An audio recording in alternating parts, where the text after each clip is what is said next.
Como nosso time agora para a eleição americana. Deixa eu apresentar aqui, Lorival Santana, obrigado. Sempre ótimo ter você. Estamos com o nosso colega, jornalista, pesquisador do Woodrow Wilson Center em Washington, Paulo Sotero. Obrigado pela participação, Paulo. Nós vamos primeiro ter uma reportagem, logo nós vamos vir para a análise da decisão que os americanos amanhã tomam indo às urnas. Renovação do Congresso americano. Uma eleição importantíssima. Ela afeta diretamente os próximos 2 anos do governo de Joe Biden, afeta as chances de Donald Trump e tem repercussões mundiais claras. Primeiro vamos à reportagem da nossa correspondente Heloísa Vilela, que se deslocou para Washington. Todas as 435 cadeiras da Câmara, 38 vagas no Senado e o governo de 36 estados estão em jogo amanhã. Sem falar nos secretários de Estado encarregados de organizar as eleições nas unidades da federação. Uma coalizão de 12 candidatos a esse cargo-chave questiona o resultado da última eleição presidencial. Todos dizem que quem ganhou foi Donald Trump. O presidente Joe Biden encerrou a sequência de comícios dessa reta final em Maryland. E nos últimos dias tem dito que o que está em jogo é bem mais do que a soma desses números. Para ele, o que está na corda bamba é a democracia dos Estados Unidos.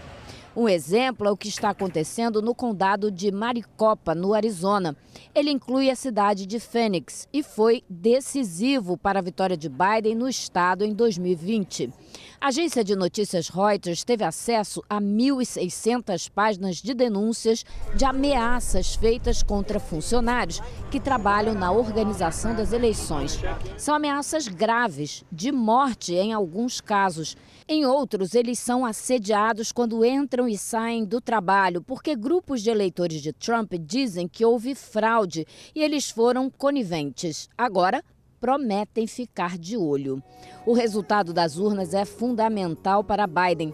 Ele tem mais 2 anos de mandato pela frente. Se perder a maioria dos votos na Câmara e no Senado, ficará de pés e mãos atados. Na Câmara, a derrota democrata é dada como certa. No Senado, as pesquisas não indicam uma resposta. E como a apuração aqui é lenta, é possível que o resultado final demore até 1 semana ou mais. A eleição para o Senado na Geórgia está tecnicamente empatada. O democrata Raphael Warnock e o republicano Herschel Walker têm apenas 1 ponto percentual de diferença nas pesquisas. E existe ainda um terceiro candidato, um independente. E a regra na Geórgia é: só vence a eleição para o Senado quem tiver mais de 50% dos votos. Se a decisão a respeito de que partido tem a maioria das cadeiras no Senado depender de 1 assento, como pode muito bem acontecer, o resultado dessa eleição só vai sair no dia 6 de dezembro, quando acontece o segundo turno da eleição da Geórgia. Essa é a primeira eleição americana depois da invasão do Capitólio e é também a primeira em que cerca de 300 candidatos negam o resultado das últimas eleições. Na Pensilvânia, por exemplo, o candidato a governador apoiado por Donald Trump participou da invasão do Capitólio em janeiro de 2021. Se para Joe Biden o resultado das urnas vai definir os limites da segunda metade do mandato do presidente, para Trump é a chance de voltar ao centro da política americana. Se ele eleger os candidatos que apoiou, vai consolidar uma base fiel de apoio no Congresso e nos estados, tornando mais certa uma nova tentativa de voltar à Casa Branca. Conforme a reportagem da Heloísa Vilela destacou com toda a propriedade, há uma dúvida, não sabemos se amanhã teremos o resultado. Para poder dizer vai ficar o Senado com este ou com aquele partido, as projeções nós vamos trazer para vocês, apesar de apresentá-las aqui com esse ponto de interrogação. São meras projeções. Elas estão baseadas em análises feitas pelos nossos colegas na CNN americana, que tem como instrumento, evidentemente, pesquisas eleitorais. São 435 cadeiras ao todo, estamos falando da Câmara, os republicanos conseguiram pelo menos 416. Os democratas iriam eleger 199 nomes e há 20 cadeiras em disputa ainda, incertos os resultados, de acordo com as projeções. Lembrando que atualmente os democratas têm maioria, 220 representantes contra 212 dos republicanos, 3 cadeiras estão desocupadas.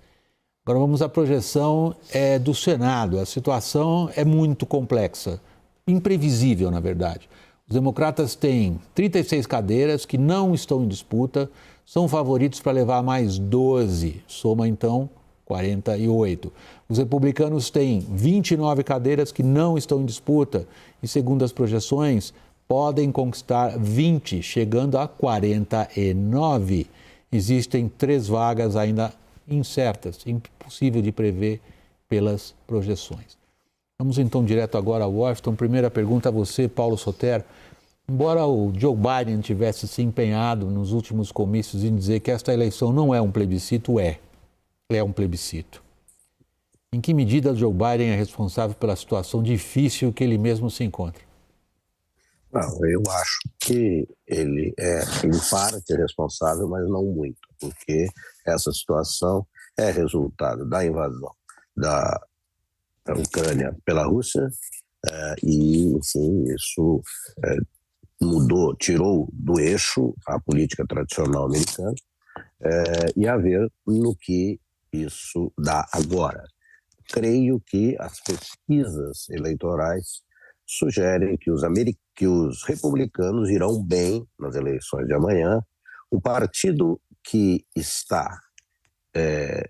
não está no controle da Casa Branca sempre vai melhor nessas eleições. Tá? Isso é uma tradição americana. A ver quão melhor irá. O fato de ter essa dúvida ainda de se os republicanos assumirão o controle do Senado, sobretudo, é importante. E nós vamos ter que esperar até amanhã ou mais dias para saber qual é a decisão. Isso enfim, um suspense muito grande e num país que meio que está perdendo um pouco o rumo na questão eleitoral, na questão política, e vamos ver o que acontece. Amanhã depende vitalmente da capacidade dos 2 partidos de mobilizar suas bases para votar. É sempre assim, mas dessa vez é um pouco mais assim.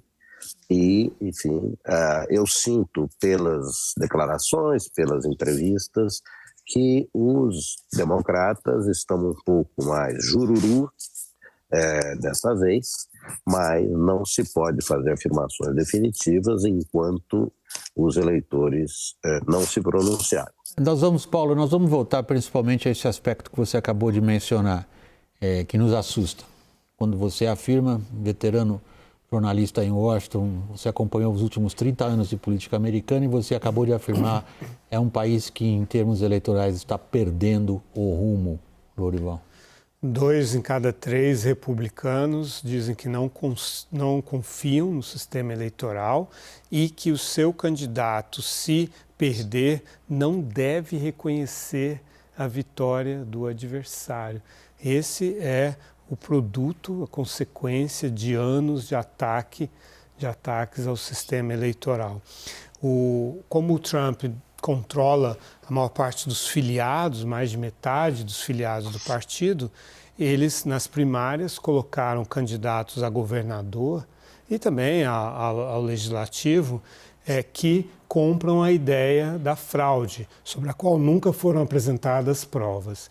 Isso significa que, se eles ganharem nos estados, são 36 dos 50 estados que estão em disputa, eles terão secretários de Estado estaduais que conduzem o processo eleitoral e que apoiam a ideia de fraude capitaneada pelo Trump, que será candidato a presidente daqui a 2 anos. E aí esses serão as pessoas que vão supervisionar a contagem eleitoral. Então, vamos dar mais uma volta na nossa conversa. O Sotero sugere um país à beira de uma, digamos, situação altamente complexa. Você deu mais uma volta nisso dizendo, sim, se a gente tiver uma vitória republicana como as projeções indicam que haveria, nós temos já praticamente montado o cenário para a volta do Trump daqui 2 anos. Paulo Sotero, Joe Biden está, como se diz em inglês, doomed, condenado? Olha, eu creio que em parte sim. Agora, o Joe Biden já foi descartado várias vezes na longa carreira política dele. Eu acho que nós devemos esperar os resultados das urnas, porque, enfim, o Trump, com toda a sua verve, com toda a sua mobilização, não tem nada de muito novo a oferecer. O Trump é um populista autoritário que acha que, enfim, ele e apenas ele que pode mudar o rumo dos Estados Unidos. Essa não é uma tese que, enfim, que tenha muitos aliados, mas tem suficientes para poder desbalancear esse jogo. Como disse o Biden, está sim em jogo a democracia americana. Deixa eu, Lorival, Paulo, eu destaquei uma peça de propaganda eleitoral que está correndo no momento para trazer para vocês. Eu sei, nós brasileiros, temos uma ligação muito próxima com a Flórida. E lá o governador republicano e candidato à reeleição, Ron DeSantis, é um personagem importantíssimo se a gente quiser entender essas correntes da democracia americana às quais o Paulo Sotero e o Lorival estavam se referindo agora há instantes. Vamos ver um trecho, eu não vou pôr inteiro porque inclusive não está legendado, mas a gente pode comentar para vocês terem uma ideia do tipo de apelo eleitoral que está sendo feito no momento. Esse vídeo é preciso que se dê aí todos os créditos, foi postado pela esposa do DeSantis, Casey DeSantis. Vamos acompanhar o vídeo, a gente volta. And on the 8th day, God looked down on his planned paradise and said, I need a protector. So God made a fighter. God said, I need somebody willing to get up before dawn, kiss his family goodbye, travel thousands of miles for no other reason than to serve the people, to save their jobs, their livelihoods, their liberty, their happiness. So God made a fighter. God said, I need someone to be strong, advocate truth in the midst of hysteria, someone who challenges conventional wisdom and isn't afraid to defend what he knows to be right and just. So God made a fighter. Vamos interromper aqui, pessoal. God said, I need Aí é já a terceira vez que há a menção God made a fighter. DeSantis está dizendo que ele é escolhido por Deus para ser o protetor do eleitorado americano, enfim, para demonstrar todas aquelas características que ele levanta na propaganda eleitoral dele. Mesmo para um país com, digamos, às vezes algumas propostas bizarras de propaganda política, essa está chamando a atenção, Lorival. E esse é o homem mais cotado para disputar a presidência com o Donald Trump, que, aliás, o atacou, né, às vésperas da eleição estadual, em que o DeSantis, que é do partido do Trump, candidato à reeleição, o Trump o atacou exatamente porque vê nele uma certa ameaça ou porque não aceita que ninguém o desafie dentro do Partido Republicano. Paulo Sotero, como é que está o eleitorado americano quando a gente olha para esse tipo de guerra cultural? Que isso é um exemplo de guerra cultural, certo? Uhum. William, o eleitorado americano está, creio que os que se mobilizam, os militantes, estão mobilizados, entende? Agora, há um certo cansaço desse tipo de política, há um certo cansaço intenso da figura do Donald Trump, do que ele representa. O que eu não sei é se isso se traduzirá em algum tipo de rejeição do Trump, que pode ser, enfim, também se manifestar através de um favorecimento do DeSantis, tá? O DeSantis é um político mais tradicional, não menos maluco, mas mais tradicional do que o Donald Trump. Então, é esperar e ver. Eu acho que o cenário que se apresenta aqui hoje é um cenário muito difícil, muito turbulento. As coisas aqui, eu creio que vão piorar antes de melhorar. Vão piorar antes de melhorar. Pelo menos o Paulo Sotero deixou uma luz lá no fim do túnel, não sabemos exatamente que luz é essa. Agora, quando a gente volta para a questão da guerra cultural, os democratas estão sendo derrotados por ela, irmão? Sem dúvida, porque eles não recorrem, né, aos mesmos artifícios, né? Eu estava, antes de entrar no ar aqui com você, assistindo a entrevista exclusiva que a CNN americana fez com a Nancy Pelosi, né? E cujo marido foi atacado, só não foi morto porque a polícia chegou muito rapidamente à casa deles em São Francisco, atacado por alguém que acredita nas teorias conspirativas que levaram à invasão do Capitólio, o mesmo tipo de mentalidade. E ela dizia assim, os Estados Unidos precisam do Partido Republicano, ela que é a líder do Partido Democrata, né, presidente da Câmara. Os Estados Unidos precisam de um partido republicano forte, né? E a gente precisa unir esse país. É claro que ela está sob uma comoção muito forte, mas é diferente o tipo de discurso do Partido Democrata e do Partido Republicano hoje dominado pelos trumpistas, né?